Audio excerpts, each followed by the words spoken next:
Hybridisation. अब hybridisation क्या है और हम इसे क्यों पढ़ रहे हैं, पहले इस बात पे डिस्कस कर लेते हैं। बेसिकली हमने अपने लास्ट लेक्चर में बीबीटी की बात की थी, वैलेंस बॉन्ड थ्योरी की, लेकिन फिर एंड में हमने कुछ लिमिटेशंस भी देखी थी कि बीबीटी हमारे पास टेट्रा वैलेंसी ऑफ कार्बन तो एक्सप्लेन नहीं कर पाई। उसने ऑक्सीजन को कहा कि वो आपके पास क्या है, वो आपके पास डायमैग्नेटिक है, लेकिन एक्सपेरिमेंटली हमें पता है कि ऑक्सीजन हमारे पास क्या होता है, वो पैरामैग्नेटिक है। तो बेसिकली फिर हमें फर्दर आगे मूव करना पड़ा। बीबीटी हमें मॉलिक्यूलर ज्योमेट्री के बारे में नहीं बता सकी कि आपका जो एक मॉलिक्यूल है उसके बीच में एंगल्स कितने हैं बॉन्ड के दरमियान में, ये नहीं बता सकी। तो बेसिकली अब हाइब्रिडाइजेशन में हमें ये बातें पता लगेंगी। Intermixing of atomic orbitals to give new orbital of same energy. Basically वहां पर क्या हो रहा था, बीबीटी में वहां पे ओवरलैपिंग हो रही थी। अब यहाँ पर क्या हो रहा है, यहाँ पर आपके एटॉमिक ऑर्बिटल आपस में क्या हो रहे हैं, मिक्सअप हो रहे हैं कि उनकी एनर्जी क्या हो जाए, सेम हो जाए। देखिए बीबीटी में जिस तरह हमने बात की थी कि आपके फॉर एग्जांपल अगर एक s ऑर्बिटल है और एक p ऑर्बिटल है, ठीक है ना। अब यहाँ पर आपके पास फॉर एग्जांपल ये ऐसे और फॉर एग्जांपल ये p है। अब हाइड्रोजन आके अगर यहाँ पे अटैच हो रहा है तो देखिए हाइड्रोजन के पास s है ना, तो ये एक आपको SS देगा, ये sp देगा, ये sp देगा। मतलब जो आपके पास ये जो एनर्जीज है ये क्या है, इसकी एनर्जी डिफरेंट है, इसकी एनर्जी डिफरेंट है, इसकी एनर्जी डिफरेंट है। तो जो आपके पास एक मॉलिक्यूल होगा उसके एंगल्स क्या होंगे, डिफरेंट होंगे। जिस तरह हमने अपने लास्ट वीडियो में बात की थी कि बीबीटी की लिमिटेशन में हमने CH4 के एग्जांपल में मैंने आपको बताया था कि एक्सपेरिमेंटली आपके पास CH4 क्या आ रहा था, 109.4 उसके बॉन्ड एंगल आ रहे थे। लेकिन बीबीटी में ये बात बीबीटी एक्सप्लेन नहीं कर पाया। क्यों?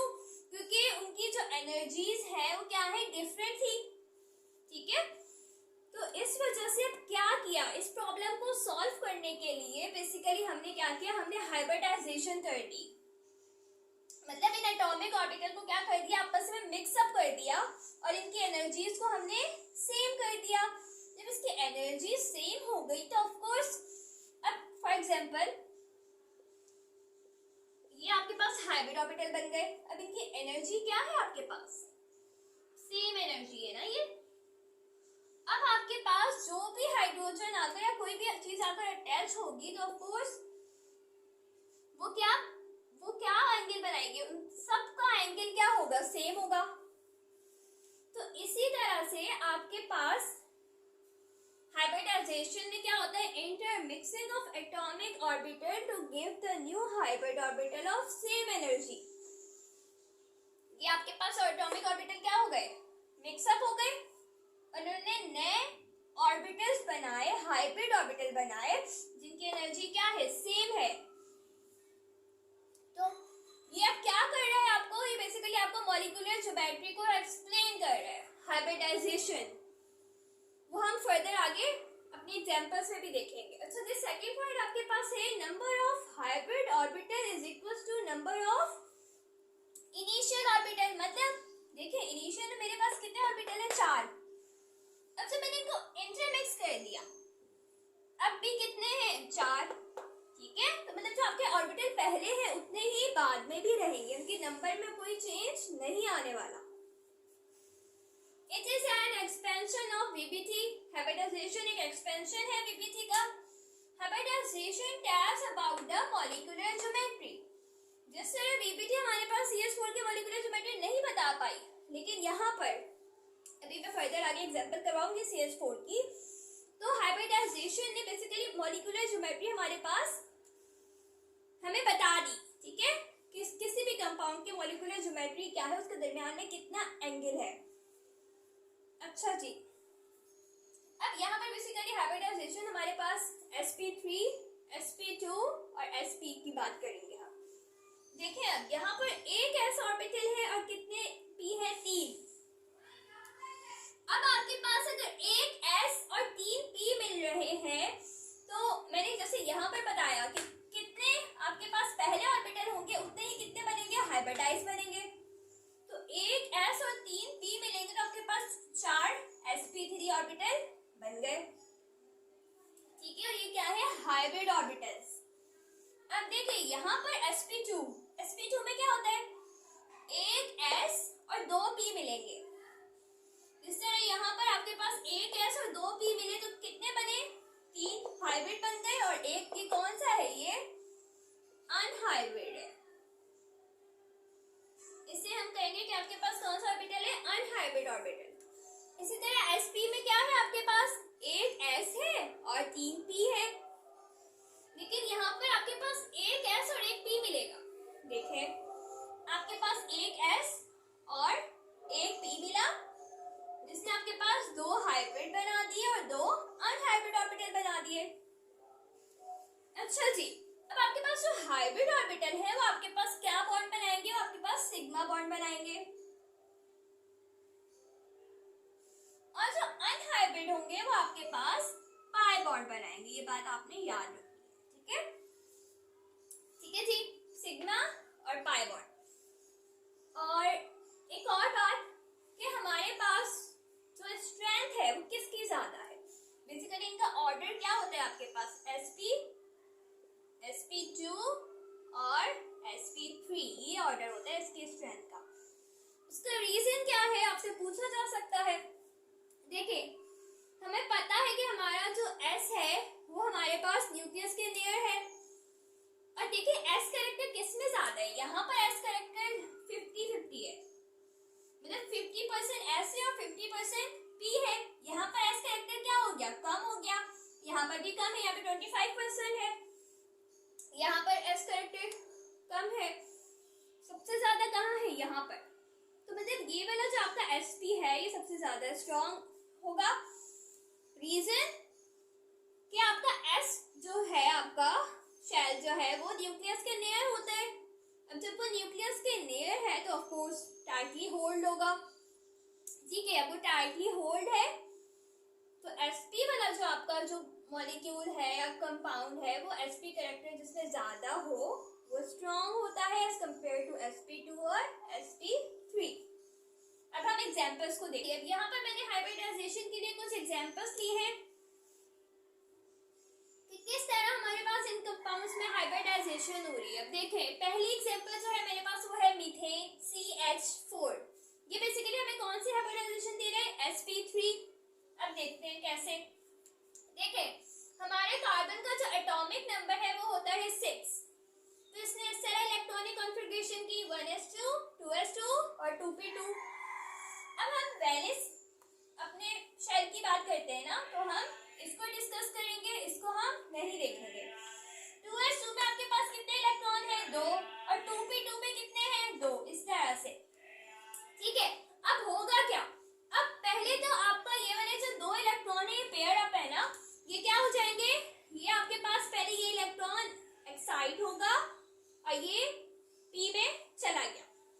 अब क्या होगा, अब हाइब्रिडाइजेशन होगी, यहाँ पर एक S और 3 P आपस में मिलके आपको sp3 हाइब्रिडाइजेशन दे रहे हैं, ठीक है।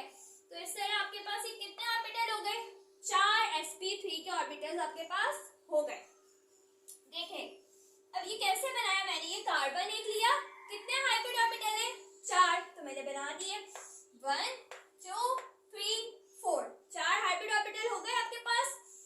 और अब हाइड्रोजन कितने हैं आपके पास, 4, तो 4 हाइड्रोजन आके यहाँ पर अटैच हो गए। और यहाँ पर मैंने बताया था आपको कि जो आपके हाइब्रिड ऑर्बिटल्स होते हैं वो हमेशा कौन सा बॉन्ड बनाते हैं, वो सिंगल बॉन्ड बनाते हैं और वो सिग्मा बॉन्ड बनाते हैं, ठीक है। अच्छा जी, एक और बात मैं बताती चलूं कि अब हमें ये पता कैसे चलेगा कि for example you have multiple of molecules और कंपाउंड्स कि किस में कौन सी हाइब्रिडाइजेशन है। तो बेसिकली ये चीज मैं अपनी नेक्स्ट वीडियो में एक फार्मूला आपको बताऊंगी और कुछ प्रैक्टिस भी करेंगे हम कि जिसकी मदद से आपको पता चल जाएगा कि CH4 में क्यों sp3 हो रही है, अब यहाँ पर क्यों आपके पास sp2 हो रही है। बेसिकली इसके लिए एक फार्मूला है, ठीक है, हम उसे अपनी नेक्स्ट वीडियो में डिस्कस करेंगे। अभी बस हम अपना बेसिक क्लियर करते हैं। अच्छा अब यहाँ पर आपके पास क्या है, C2H4 हाइब्रिडाइजेशन कर रहे हैं वो देखते हैं। देखें यहाँ पर मैंने एक्साइटी के से लिख दी जिस तरह यहाँ पर थी। अब यहाँ पर क्या हो रहा है, आपके एक S और 2 P इन्वॉल्व है, मतलब देखें 3 P है ना, तो यहाँ पर कौन सी हाइब्रिडाइजेशन हो रही है आपके पास, sp2। यहाँ पर एक S है और 2 P आपस में मिलेंगे और कितने हाइब्रिड बना लिए, 3 हाइब्रिड ऑर्बिटल बना लिए, और एक क्या रह गया यहाँ पे, अनहाइब्रिड। अब मैं बता चुकी हूँ कि जो हाइब्रिड ऑर्बिटल होंगे वो क्या बनाएंगे, वो सिग्मा बॉन्ड बनाएंगे, और जो अब ये रह गया है अनहाइब्रिड, ये क्या बनाएगा, ये आपके पास पाई बॉन्ड बना लेगा। अब कैसे बना रहे हैं वो देखते हैं। देखें यहाँ पर एक कार्बन मैंने यहाँ लिखा और एक कार्बन मैंने यहाँ पर लिखा। अब मुझे पता है मेरे पास 3 यहाँ पर क्या है, sp2 के हैं, तो एक कार्बन के लिए 3, दूसरे कार्बन के लिए भी 3 ऑफ कोर्स, क्योंकि यहाँ पे 2 कार्बन है ना हमारे पास। अब देखें यहाँ पर मैंने एक कार्बन के लिए एक यहाँ पर बना लिया, एक यहाँ पर और एक यहाँ पर, ये आपका क्या हो गया, ये sp2 तीनों हो गए।